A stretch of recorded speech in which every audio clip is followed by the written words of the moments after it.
লাইটগুলো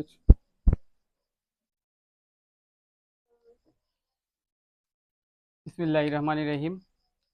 নবম দশম শ্রেণীর প্রিয় শিক্ষার্থীবৃন্দ, সবাইকে শুভেচ্ছা জানিয়ে শুরু করছি। নবম দশম শ্রেণীর উচ্চতর গণিতের 14তম অধ্যায় অর্থাৎ সম্ভাবনা বা প্রবাবিলিটি নিয়ে আজকে হচ্ছে প্রথম লেকচার। তো প্রবাবিলিটি বুঝতে হলে আমাদেরকে প্রবাবিলিটির খুঁটিনাটি সম্পর্কে আমাদেরকে জানতে হবে। প্রবাবিলিটি বা সম্ভাবনা, তো সম্ভাবনা কি জিনিস?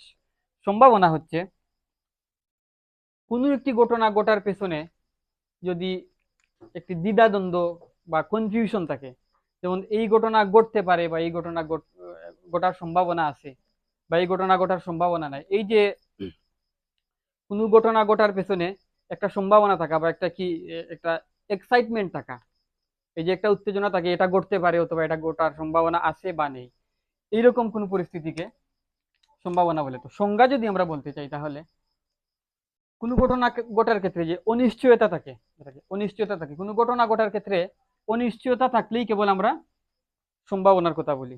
যেমন আমি যদি একটা মুদ্রা নিক্ষেপ করি, এই হচ্ছে একটি মুদ্রা, এই মুদ্রাকে যদি আমি নিক্ষেপ করি, একটা মুদ্রা যদি আমি নিক্ষেপ করি তাহলে এই মুদ্রায় দুইটা পিঠ আছে, একটা আছে হেড আর একটা আছে কি টেল। যেমন হেড আর টেল, একটা মুদ্রা নিক্ষেপ করলে কি পাওয়া যেতে পারে? হেড পাওয়া যেতে পারে অথবা টেল পাওয়া যেতে পারে। তো হেডকে বলা হয় কি মাথা আর টেলকে বলা হয় লেজ। একটা মুদ্রা যদি আমি নিক্ষেপ করি, সাধারণত যারা ক্রিকেট খেলা দেখো, ক্রিকেট খেলায় দেখতে পাচ্ছ যে খেলা শুরু হওয়ার আগে কি হয়, টস হয়। এই যে টস হয়, টস হলে এক পক্ষ কি করে একটা বিষয় গোছে নেয়, যেমন হেড অথবা টেল। যদি যারা হেড গোছে যে গোছে, যদি হেড আসে তাহলে কি করবে, তারা টস পেয়েছে বলে আমরা সিদ্ধান্ত নিই। আবার টেল যারা গোছে, যদি টেল গোছে তাহলে টেল যদি আসে তাহলে আমরা কি বলবো, যে যারা টেল পেয়েছে তারা টস জিতেছে বলে মনে হয়। এই যে একটা মুদ্রা নিক্ষেপ করলে কি কি আসার সম্ভাবনা আছে? একটা মুদ্রা নিক্ষেপ করলে সম্ভাবনা আছে কি হেড আসবে অথবা টেল আসবে। এই যে হেড আসবে নিশ্চয়তা নাই, আবার টেলও আসতে পারে, এই যে নিশ্চয়তা নাই। এই যে হেড এবং টেল আসার মধ্যে যে অনিশ্চয়তা কাজ করে, এই অনিশ্চয়তাটাই হচ্ছে সম্ভাবনা। এই অনিশ্চয়তা নির্ণয় করে হচ্ছে সম্ভাবনা। এখন এখানে হেড এবং টেল আসার সম্ভাবনা, হেড এবং টেল আসার সম্ভাবনা, যেহেতু দুইটা পিঠ আছে, একটা মুদ্রা নিক্ষেপ করলে হেড এবং টেল আসার সম্ভাবনা হচ্ছে কি হেড আসতে পারে 50% এবং টেল আসতে পারে 50%, অর্থাৎ অর্ধেক হচ্ছে হেড আসার সম্ভাবনা এবং বাকি অর্ধেক হচ্ছে কি টেল আসার সম্ভাবনা। এই যে দুইটা ঘটনা, একটা মুদ্রা নিক্ষেপ করলে দুটি ঘটনা ঘটতে পারে, দুটি ঘটনাই কি সমান সমান ঘটার সম্ভাবনা, দুটি ঘটনা ঘটার সম্ভাবনা কি সমান সমান। কোনটি ঘটবে এটা নিশ্চিত না, কিন্তু ঘটনা দুইটি সমান সমান ভাবে যে এটা অর্ধেক সম্ভাবনা আছে ঘটতে পারে, বাকি অর্ধেক সম্ভাবনা আছে যে টেল আসতে পারে। এই যে কোনো ঘটনা ঘটার পেছনে অনিশ্চয়তা যদি কাজ করে তাহলে ওই ঘটনাকে আমরা কি বলি, সম্ভাবনা বলি। মূল কথা হচ্ছে এটা। এখন সম্ভাবনা বুঝতে হলে আমাদেরকে কিছু টার্ম সম্পর্কে সম্ভাবনা বুঝতে হলে আমাদেরকে কিছু টার্ম সম্পর্কে বুঝতে হবে। প্রথমে হচ্ছে কি যে দৈব পরীক্ষা, যেটাকে ইংরেজিতে বলা হয় র্যান্ডম এক্সপেরিমেন্ট। র্যান্ডম এক্সপেরিমেন্ট, আমি ইংলিশ ভার্সনটুকু পাশে লিখছি না, ইংরেজিতে যেটাকে বলা হয় র্যান্ডম এক্সপেরিমেন্ট।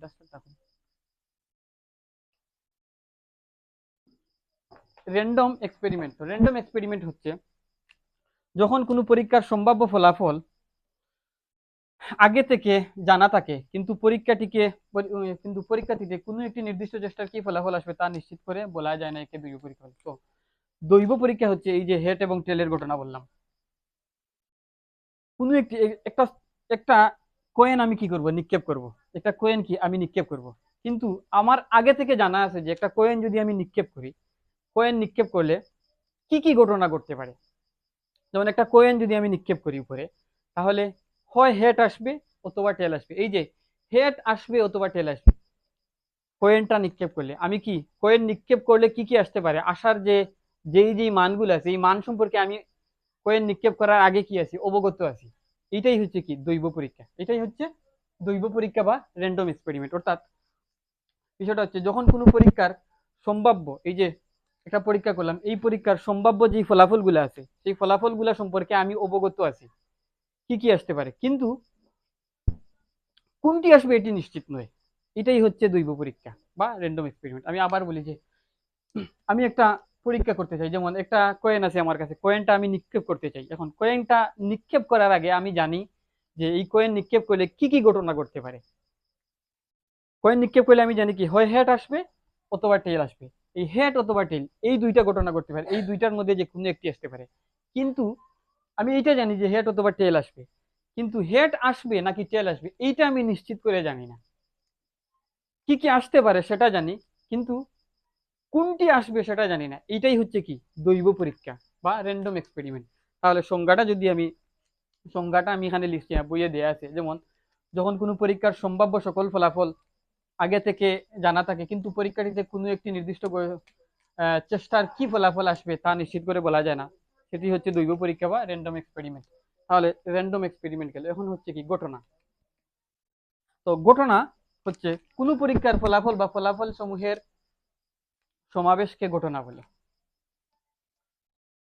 উদাহরণস্বরূপ একটা চক্কা নিক্ষেপ বলে 3 পাওয়া একটি ঘটনা। যেমন এখন এই যে কি করলাম, আমরা কয়েন নিক্ষেপ করলাম, এখন একটা ছক্কা যদি আমরা নিক্ষেপ করি, তাহলে যারা লুডো খেলে থাকো, লুডো খেলার প্লেয়াররা অবশ্যই ছক্কা চিনবা। যেমন ছক্কা সাধারণত এরকম হয়,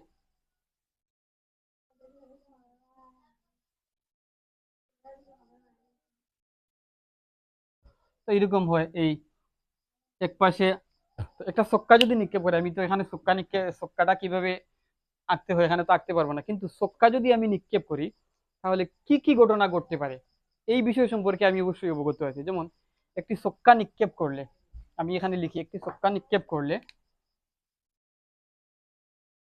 ছক্কা নিক্ষেপ করলে একটি ছক্কা যদি আমি নিক্ষেপ করি তাহলে কি কি আসতে পারে।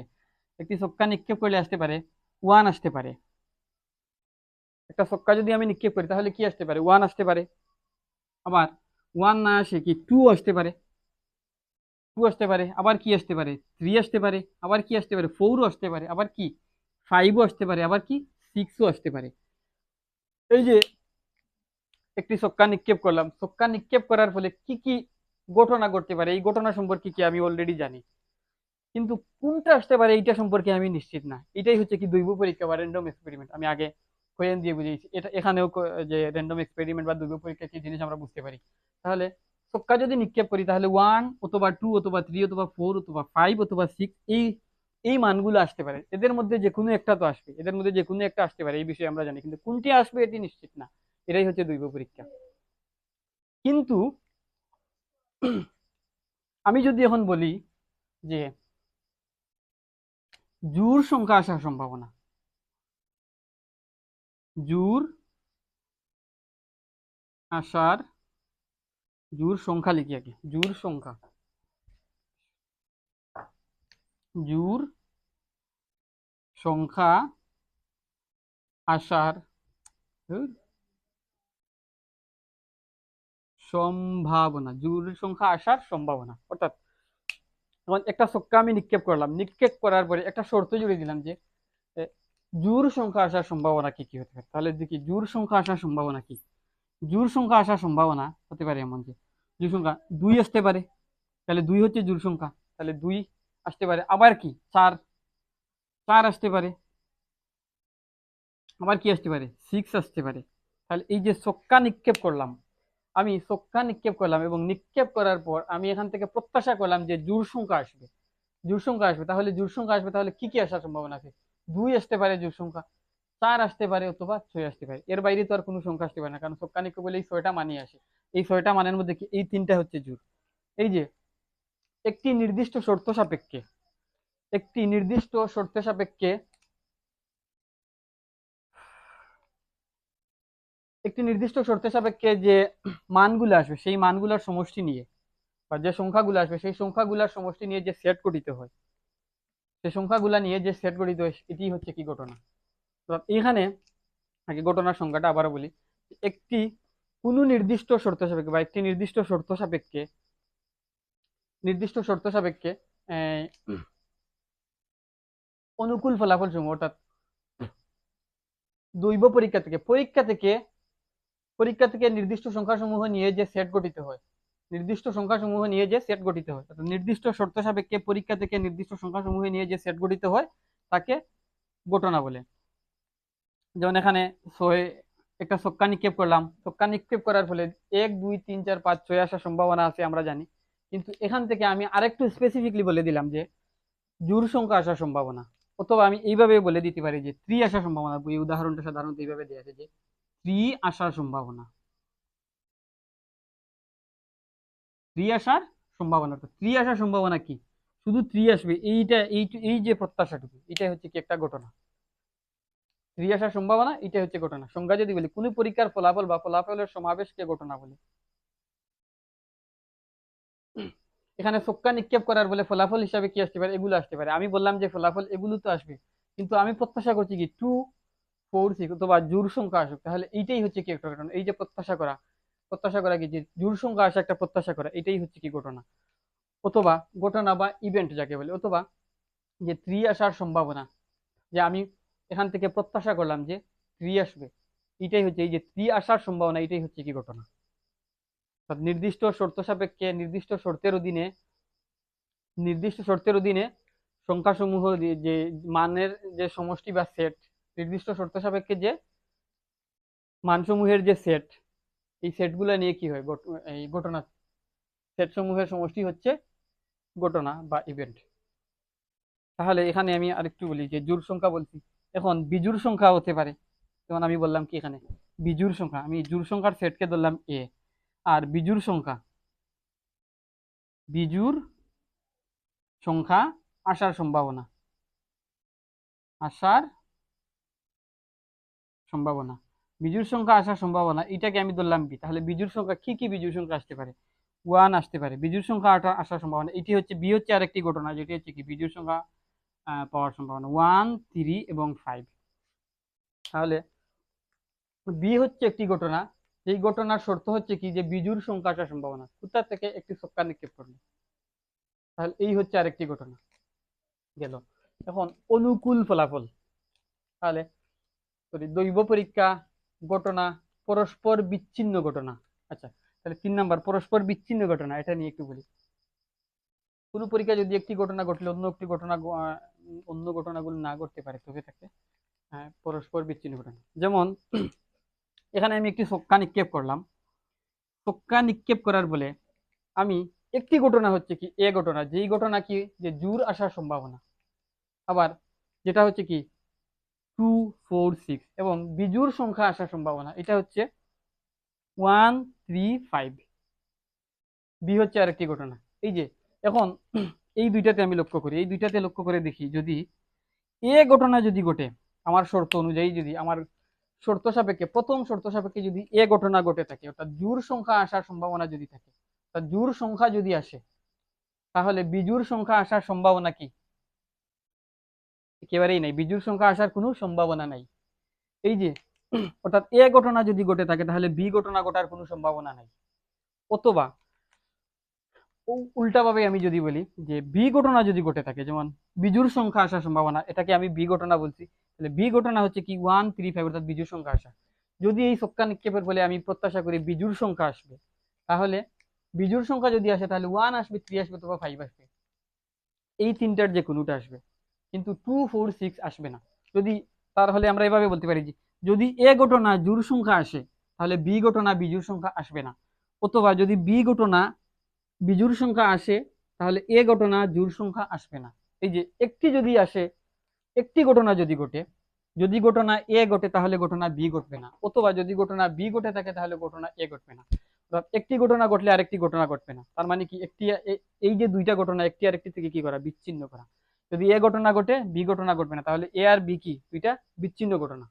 আবার বি ঘটনা যদি ঘটে এ ঘটনা ঘটবে না, তাহলে এই যে বি ঘটনা এবং এ ঘটনা, এই দুইটা ঘটনা কি পরস্পর বিচ্ছিন্ন ঘটনা। তাহলে সংজ্ঞা যদি আমরা দিতে চাই, যদি সংজ্ঞাটা এখানে দেওয়া আছে, কোন পরীক্ষায় যদি একটি ঘটনা ঘটলে অন্যটা অথবা অন্য ঘটনাগুলো না ঘটার সম্ভাবনা থাকে, অর্থাৎ একটি ঘটনা যদি ঘটে থাকে অন্য ঘটনা ঘটার সম্ভাবনা না থাকে, অন্য ঘটনা ঘটার সম্ভাবনা থাকে না, তাহলে এইটাকে, এই দুইটা ঘটনাকে কি পরস্পর বিচ্ছিন্ন ঘটনা বলে, বা ইংরেজিতে যেটাকে বলে mutually exclusive event, mutually exclusive event এটাকে বলে। তাহলে বিচ্ছিন্ন ঘটনা, পরস্পর বিচ্ছিন্ন ঘটনা আমরা দিলাম। তাহলে অবিচ্ছিন্ন ঘটনা আরেকটা আছে। অবিচ্ছিন্ন ঘটনা কি হতে পারে এই বিষয়টা একটু দেখার চেষ্টা করি। যেমন এ ঘটছে, বি ঘটছে, আবার আরেকটা ঘটনা আমি এখানে লিখি, সি ঘটনা লিখি। আমি তো একেবারে জায়গা বড় করে নিয়ে নিয়েছি। আমি সি ঘটনা এখানে লিখি একটা। সি ঘটনা হচ্ছে, আমি শর্তটা দিলাম, সি ঘটনা ঘটার শর্তটা দিলাম যে 3 দ্বারা বিভাজ্য সংখ্যা, 3 এর গুণিতক, 3 এর গুণিতক। তাহলে 3 এর গুণিতক কি হচ্ছে, 3 আছে, 6 আছে। এই যে একটা ঘটনা লিখলাম, 3 আছে, 6 আছে। এখন যদি আমার শর্ত থাকে এ এবং সি এর সাপেক্ষে, যদি আমি এখন বলি, আমি এই ঘটনাটা নিচে লেখার কথা, আমি জায়গার সংকুলনের কারণে উপরে লিখলাম। এখন আমি যদি এখন বলি যে জোড় সংখ্যা আসার সম্ভাবনা, একই সাথে 3 এর গুণিতক আসার সম্ভাবনা, এই দুইটাকে যদি পরস্পর আমি মার্জ করতে চাই, জোড় সংখ্যা আসার সম্ভাবনা যদি আমি বলি, তাহলে কি 2 আসবে, 4 আসবে, 2 আসবে, 4 আসবে এবং 6 আসবে। এই ঘটনা গেল। এ ঘটনা ঘটার সম্ভাবনা কি জোড় সংখ্যা আসা, তাহলে 2 আসবে, 4 আসবে, 6 আসবে, এই তিনটে আসতে পারে। আবার একই সাথে আমি বললাম যে 3 এর গুণিতক আসার সম্ভাবনা, এই সব সব ঘটনা কিন্তু ছক্কা নিক্ষেপের সাথে রিলেটেড, এই ছক্কা নিক্ষেপের সাথে। তাহলে আমি আরেকটা বললাম কি, এইটা বলার পর যে জোড় সংখ্যা আসার সম্ভাবনা, এটা বলার পর বললাম কি যে 3 এর গুণিতক আসার সম্ভাবনা। তাহলে দেখি জোড় সংখ্যা আসার সাথে 3 এর গুণিতক আসার, তাদের মধ্যে কোনো সম্পর্ক আছে কিনা দেখি। জোড় সংখ্যা আসলে 2 আসতে পারে, 4 আসতে পারে, 6 আসতে পারে।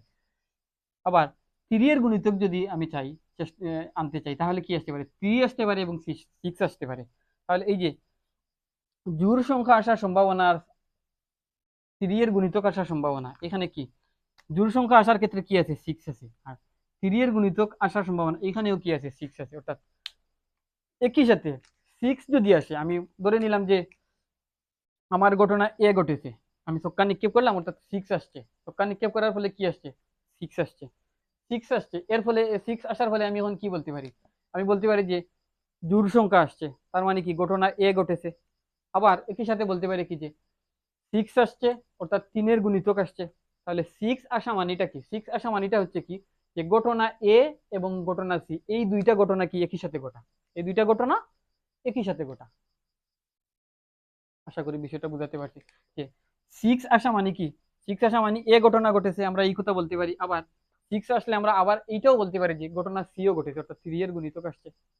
তাহলে এই 6 আসার ফলে আমরা কি বলতে পারি, দুইটা ঘটনাতে কি করতে পারছি, দুইটা ঘটনাতে আমরা এটাকে অন্তর্ভুক্ত করতে পারছি। তাহলে এই যে এ এবং সি, এ এবং সি কোনো কোনো পরীক্ষণে যদি পরস্পর দুটি ঘটনা ঘটার সম্ভাবনা থাকে, একই সাথে দুটি ঘটনা ঘটার সম্ভাবনা থাকে, তাহলে এই দুটি ঘটনাকে পরস্পর অবিচ্ছিন্ন ঘটনা বলে। অর্থাৎ আমরা আগে পড়েছিলাম পরস্পর বিচ্ছিন্ন ঘটনা, এখন পড়ছি কি যে অবিচ্ছিন্ন ঘটনা। অর্থাৎ একটি ঘটলে আরেকটি ঘটার সম্ভাবনা থাকে। তাহলে ঘটনা যদি এ ঘটে তাহলে সি ঘটার সম্ভাবনা আছে।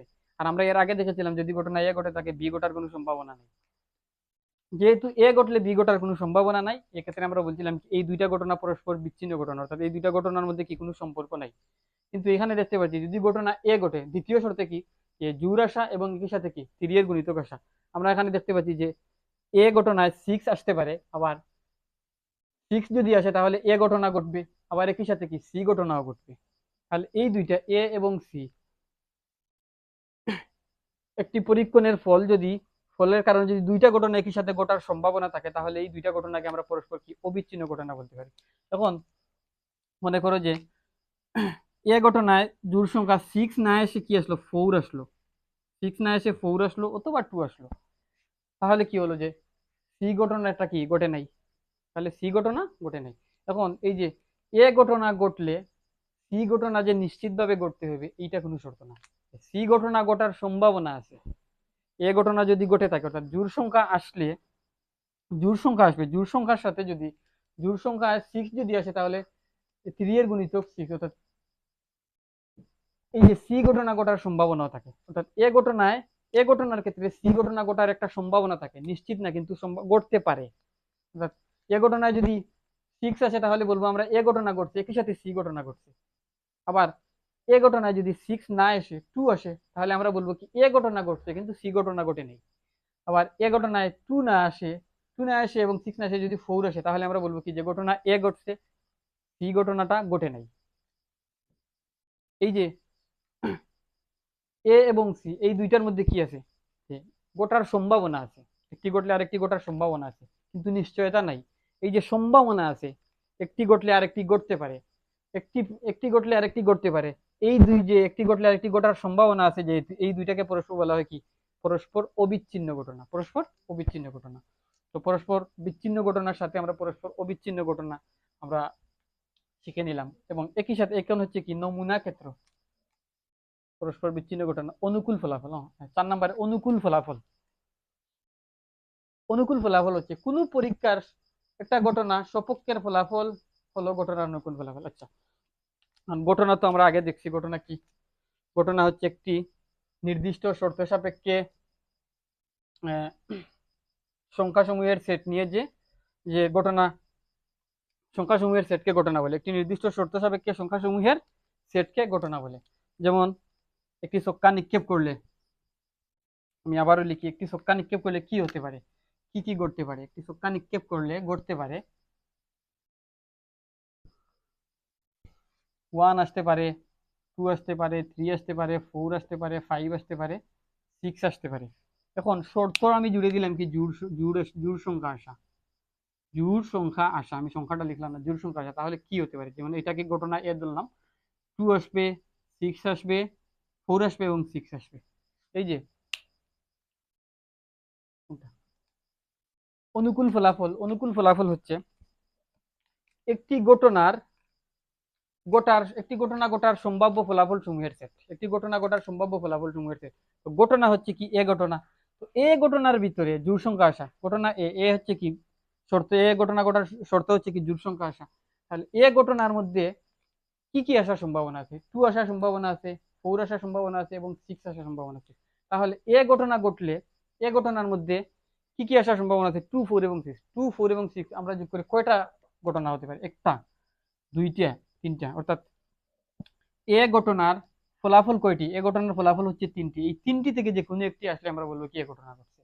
তাহলে এই যে এ ঘটনার ফলাফল হচ্ছে কয়টি? তিনটি। এই এই তিনটি হচ্ছে কি এ ঘটনার অনুকূল ফলাফল।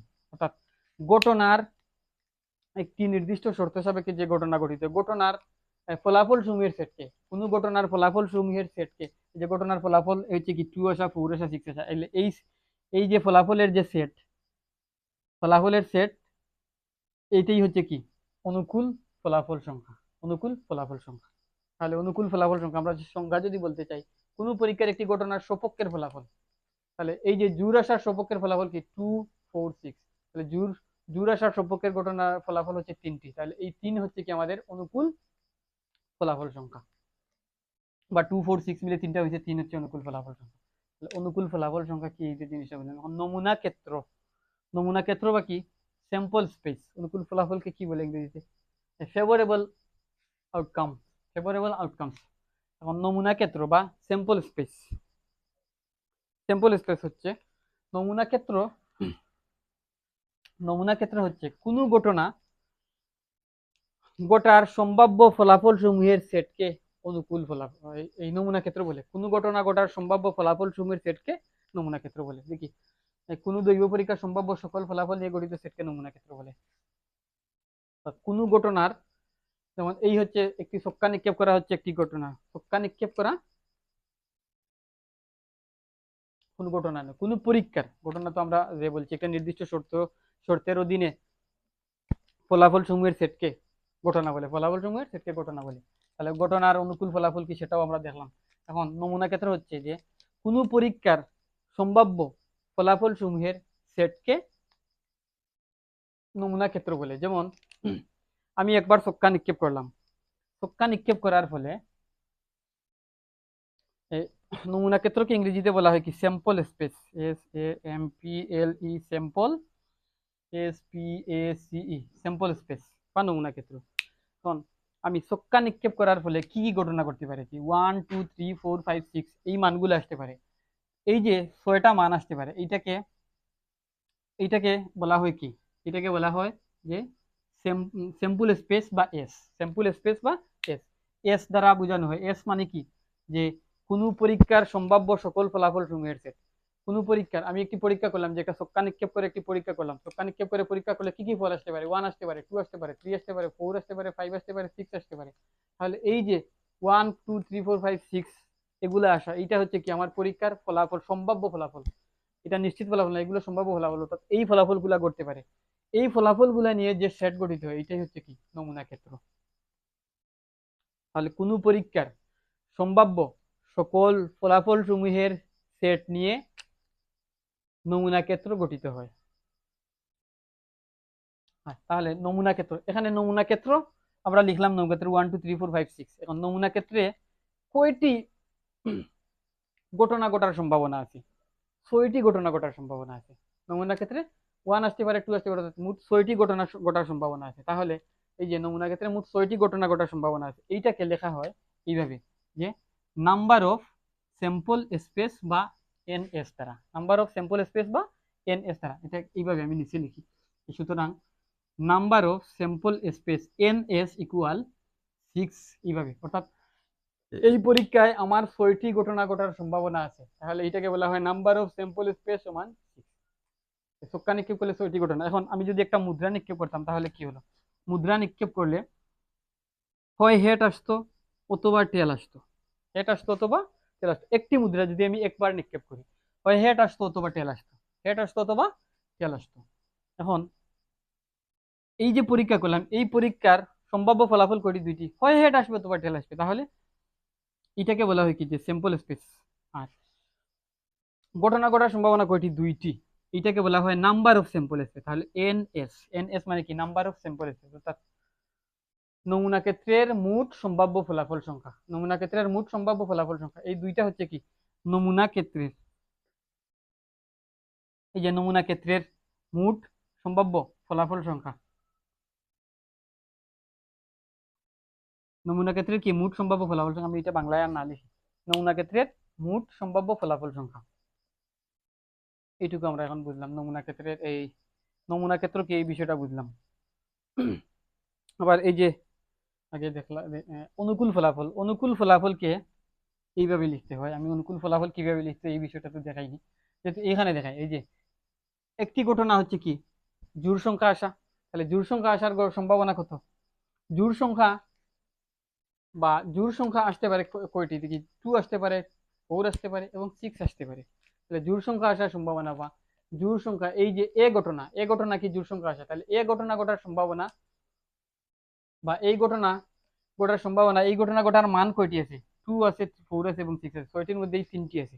তাহলে এইটাকে, যে এ ঘটনায় কয়টি ঘটনা ঘটতে পারে, এ ঘটনায় কয়টি সম্ভাব্য ফলাফল আছে, আমি বিষয়টাকে এইভাবে যদি বলি, এ ঘটনায় কয়টি সম্ভাব্য ফলাফল আছে, তাহলে এ ঘটনার সম্ভাব্য ফলাফল হচ্ছে 3টি।